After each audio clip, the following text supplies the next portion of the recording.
Hi guys, welcome to this Q&A session with ILBA. I'm Kelly and I'm with Benita, Habiba, Kendra. Fidel. So guys, today we're going to be sharing our experience and opinions about natural hair. So let's get started. So tell us, Benita, if your hair had a personality, how would you describe it? It would be a rebellious teenager on a bad day. So yeah, closely it would be a rebellious teenager. And now to you, Habiba, what's one funny or unexpected thing that has happened to you because of your hair? I think one thing people assumed that I was rich, which thank you manifesting from me. I will receive it. I'm pre-rich. I can't claim to be anything other than that. So yeah, they think I'm rich, so they charge me more. Please don't. Justice. Habiba. How about you, Fidel? What's the wildest or funniest thing you've been told about your hair as a guy? Oh, wow. That would have to be people mistaking me for a girl? For a no? Yeah, but when they are looking from the back or the side, and then when they see me, when they see me, they're like, oh, okay. Yeah, plus I get called Miss, like with motorbike guys. Yes, like when I'm going, yeah, like sister, usually at night. And then when they arrive, they're like, oh, okay. But I like the look of shock when they see me or like when they hear me because yeah, it's really funny watching a person get shocked live. Yeah, it's really fun. You're right. And Kendra, when you think of your hair as a kid, what's the first memory that comes to your head? So when I was a kid, I think I was around 8, 6, 8. Yeah. I used to have an afro and it was natural. It was longer than yours. So when I used to go out, people used to say, "Is that a wig?" So convincing them that it wasn't, it was crazy. And the fact that I had to cut it just for school. Yeah. Actually, like, I'm curious because I saw in schools here, they shave the girls' hair, which is traumatizing. Is there a logic behind it? Or Tend to think it will help you study better or focus better. It's kind of a So for us, is hair is a distraction. yeah. Weird, yeah, but it's sure. Well, internalize. But on the brighter side of it, because when you have hair, you don't get to study. Okay, on my own side, when I was in grade 3, I had a lot of, the obsession of the hair obsession. Okay, so I didn't study, so they had to shave my hair. that how did you focus more? No, I didn't. But it still did get obsessed with my hair. It wasn't the hair. Now you were like, I'm bold. What was the turning point for you in learning to truly love your natural hair? My turning point was during COVID lockdown. Before that, my hair was relaxed. I've had my hair relaxed ever since I was a kid, up until COVID, because no one knew how to take care of it, so they relaxed it, unfortunately. And during lockdown, we weren't allowed to go to salons or anywhere, so Oh my God. no one could help me. And I had to learn to do it myself. I had to cut it and start again and watch YouTube videos and learn how to wash it, to detangle the whole thing, That was the turning point because I could see I'm not about to get help from anyone. So I had to know. I think that was it.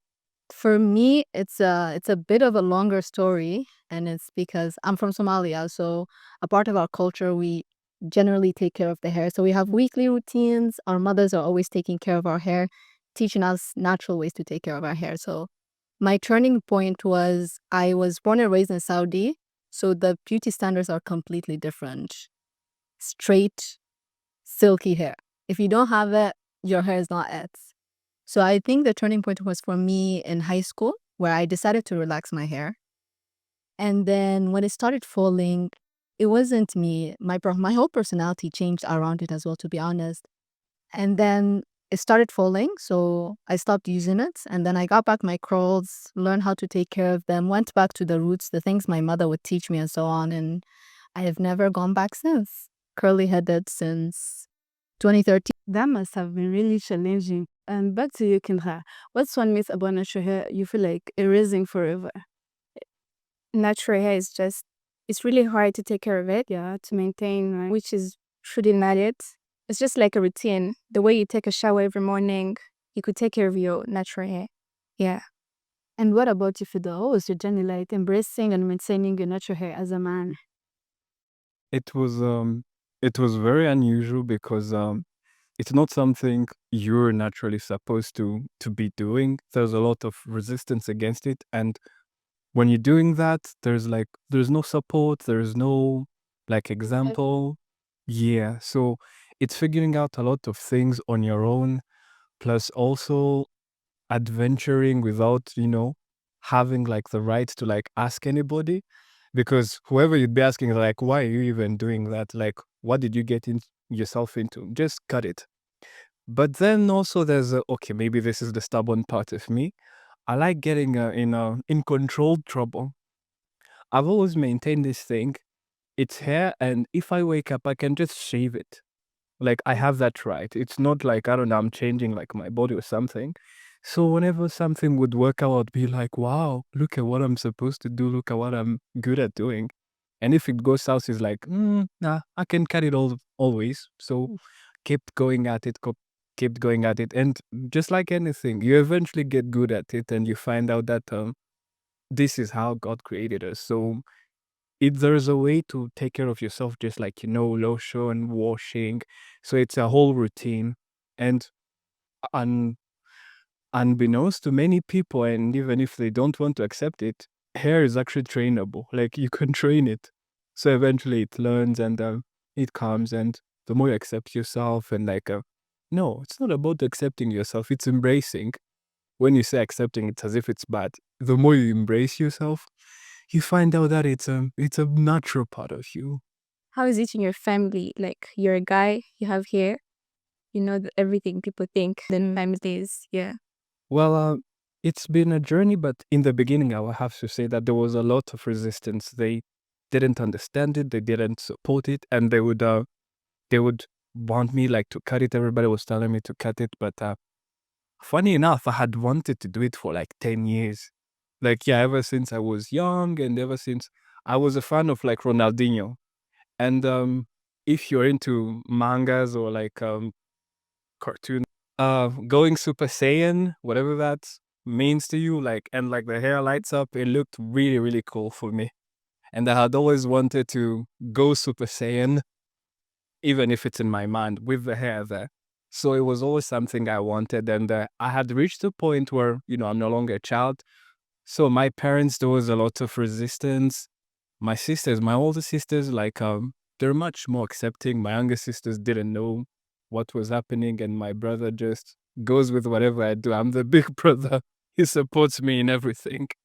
So, but maybe because I was with my parents and like my sisters, I met them a lot. They eventually accepted me. But the outside members, yeah, there are some people who think I'm into some illegal activities, or some people who question my sexuality, whatever that means.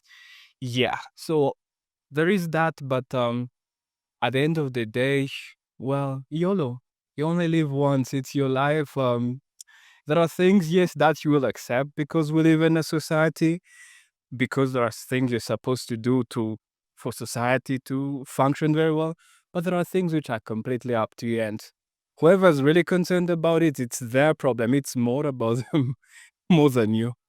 So yes, it's been a journey, ups and downs, but it's been fun. Has embracing your hair changed how you see yourself beyond just appearance? Definitely did in very unexpected ways as well. I think number one, it taught me how to be patient.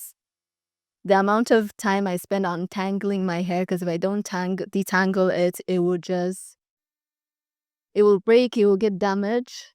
It taught me how to be more gentle because my hair is very sensitive. So it also taught me how to be quick on my feet, because if I sleep like this tonight, tomorrow I'm waking up with a push on my head and I have to quickly do something about it. That's water. That's like prayers. I wake up and I remove. I'm like, God, please, God, please, God, please, God. they work with something. It's fine. So actually, it helped me be more empathetic, ironically, more gentle, and more like give the time that I need to give to get what I want out of it. And that translated in how I also carry out the friendships and how I treat people. You water the seed and then you get the results, not the other way around. So yeah. Benita, what's one thing you wish you had known earlier about your natural, about caring for natural hair in general? I would say knowing that braids don't work for me that well and blow drying my hair that much, which means my hair flourishes more when it's fluffy and shrinking. If I choose to braid it like you every month, no. I wish I knew it Doesn't work. before. Yeah, it doesn't work for me at all. If I do it, it's just for vibes, but it doesn't really work for me. I wish I knew it before I spend that much money on braid. Yeah. What about it you feel like doesn't work for? Is it like the finished look you don't feel like you like it, or like is it like how your hair respond to it? My hair responds to braids. No, they look good. I actually love braids, but my edges are gone after 2 weeks. It becomes very thin because that means I have to blow dry it before they braid it. So the aftermath, it's so not good. Yeah. Well, what about you, Fidel? What's one haircut tip you wish Mommy knew? Okay. One haircut tip would be conditioner. Conditioner, conditioner, conditioner. I don't know if it's me, but my hair, I think, is thirsty or something. I can put way too much product in it, and like to a point where if you like run your hands through my hair, like you can see the product. Really? And I've seen that, as you were saying, that really works for me. Like overloading it, okay, there's a limit, of course, but I think my hair like tolerates probably like close to like double what, I don't know if it's normal people, but my hair, yes, works with like a lot of product. So conditioner, conditioner, conditioner, much like you can't go in a shower and then get out and then just go without lotion. Yeah, the same can be said about your hair. So one thing I wish I knew before is that really, yes, hair lotion, or which is conditioner, is really important. And you should give your hair as much conditioner, as much product as it wants. I think you have high porosity hair then, because if you say like your hair would drink up moisture, it means like you have high porosity, which essentially means that your hair takes in moisture quickly, but it also releases it quickly. And I think one thing that I really hate when people advertising their products is how they say fit for all hair types. So for me, I'm the opposite of you. My hair is waterproof. Nothing that I would do to this hair will take the water, right? So I, for you, like shea butter based, more cream butter based things would work for you. You're sealing that moisture. For me, for her, also she said she has the same hair, water based. If I put shea butter on my hair, tragic, because it just sits on top of it. It doesn't go inside already. So I think one big thing, and it's actually within the topic that people don't talk about, is the knowledge. And people only focus on, oh, 1A, I'm 3P, oh, I'm 3C, but do you know how your hair acts with moisture, how your hair receives and retain moisture? And completely agree with you when you say moisturize your hair, because a lot of people think their hair is not growing. Their hair is growing, but because it's not moisturized, it's breaking. So one thing I tend to say, the game is moisturizing, not growing. Everybody here, it grows. The trick is in how are you moisturizing? Yeah. So yeah. How about you, Kenta? What's a simple tip you'd give to someone who's just starting their natural hair journey? I would say patience. Your hair is just your hair. It doesn't have to go with someone else's hair. Your growth doesn't go with someone else's growth. Just patience. Be patient with your hair. Be kind to it and nice to it. Well, in addition to what you just said, I remember like when I was starting like to put in a leave-in conditioner, how like the lady who was helping me told me, you're supposed to do this for like 3 to 4 months so that before you get like your hair gets accustomed to it. And she told me a really good analogy that I still like up to this day. Think of it as switching a diet. Like, or if you're going to the gym, it's not going like to happen overnight. And I think that's the mistake that people do like a lot of the times. You see a thing, you see a product, you see a style, and you think that it's going to happen like immediately. But your hair has had a routine, your hair has been accustomed to some things, and it's not going to change overnight. So patience really is important, and understanding that your hair will get accustomed to things. Well, back to you, Benita. How do you deal with bad hair days without letting them ruin your mood? How is a difficult question because it will definitely, I don't want to say ruin your mood, but affect your mood. Basically, I just go with the flow. So if I wake up and my hair is like this, let's say, and I want to slick it back and it doesn't want to be slicked back, I will just go like this in a meeting and enjoy it the way it is. Yeah, but how? How do you understand? How do you get to know that it wants to be slick, bad? It depends. If I've had it for 2 weeks without washing it, I just know I'm going to have trouble slicking it back. If it's blow dried, it will be quick. It will be very easy for me. But if it's dirty and greasy, I just know I'm going to have a very good arm workout. Yeah. Fidel, do you think there's enough information out there for men about natural hair caring and all that? If I had to give an honest answer, I would say yes and no. The answer is yes, because if you go into like all the platform that you can find online, be it social media, be it YouTube, you will eventually find something for what it is that you're looking for. But then I would have to say it's no, because even though like those people like who do it, everybody's going to be niche. You're not going to have someone or like everybody for like everything. You're going to have a person talking about what works for them specifically. And they're like, yes, Different we're all products for everybody. yes. But then like for men, like because like be it like global culture, like we're not looked at, you're supposed to be having here, yes. Hair. So there isn't really resources out there. And like for the people who do, there's like a book I know of like Rogelio Samson, if I remember correctly, of a guy who goes like really deep into it and talks about a lot of things.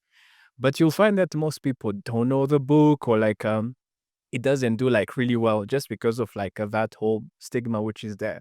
So to answer your question like shortly, yes, there are enough resources, but they're not readily available. So you'll be doing a mental workout finding the information. Yeah, about that. Do you think there's like a lot of men try to have the natural hair, but then in between they just cut their hair? What do you think? What do you think causes that? Is it just negative comments or something else? I would have to say it's social pressure. I think it's social pressure or like professional pressure, because as controversial as this might sound, but biologically, men or like guys have like stronger and like thicker hair. So ours really doesn't, let's say if me and like her use like the same product, which is harmful, my hair would like resist more like as compared to hers. And like because men generally don't like switch up styles a lot, like our hair is generally not that damaged as opposed to girls. So I would go to a salon for like, I don't know, 6, 8, 12 months, and I'll have like way more growth than the girls and women we started together. So we are at an advantage biologically because of like the strength and like the hormones which um, support like hair growth. But then I think they cut it because of like the societal pressure or like the professional pressure or like any other reasons which are like not of their own. Guys, who do you think is the biggest risk taker with hairstyles here? Yeah. I would say here now. Like, I feel like you. Honestly, it's always the quiet ones, and she quiet. I feel like it's her. I like to try new things, so exactly. I feel like it's her. That's the point. You swore you'd never do again. That goes for all of us. Cornrows. I'm never doing that. Same thing for me, like cornrows. Like I've been told that they look good on me, and then there are protective hairstyles. There's a lot of good things which are talked about, cornrows, but I feel stiff, as I feel as if I'm imprisoned when I'm wearing them, and like I can't move. Like if I want to look at you, I'll have to move like my whole body. I hate how I feel. And I also hate that dichotomy of like, oh God, it looks so good on you, you should do it more. And like, yeah, that's for you who's saying it. I'm suffering here. God forbid. Same with you. No, it's supposed to be here, my body enjoying it. I'm not supposed to be stiff like a rock. No, yeah. Cornrows, no. Well, to me, that's boho braids. Boho braids and all everything that has to do with boho, either adding it to your natural hair, either. Boho braids, boho. I'm done. I'm not boho. No, God. I think Fidel's hairstyle can never work on me. Every time I do the small braids, I swear you would think there's snakes coming out of my head. Like, you would think I have like 2-3 hairs on my head, like just like small one. And I promise you, unlike you, everybody tells me it looks too bad. Remove it. For me, I would say it's a silk press. And you know, like the silk press, the good ones, they do the little curls. That doesn't hold for 10 minutes. It's a miss for me. I don't do that. I will never. Last one. If you had to choose only one hair product forever, which one would it be? A leave-in conditioner. A really good leave-in conditioner. I do that too. I think me too. I would have to say hair butter. Hair butter. Yes, like I wet my hair and hair butter. Yeah, I can do that for I've done that actually for like probably a whole month. Nothing else. Yeah, hair butter. I would say leave-in conditioner, but with water. Those two, Water is free by Townsend. water. Water is free. Water, it doesn't count. Doesn't count. Yeah. Okay, ladies and gents, thank you. This is all from us. Make sure to follow ILBA Hair.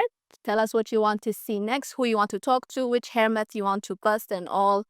Have a great night. Cheers, everyone. Bye.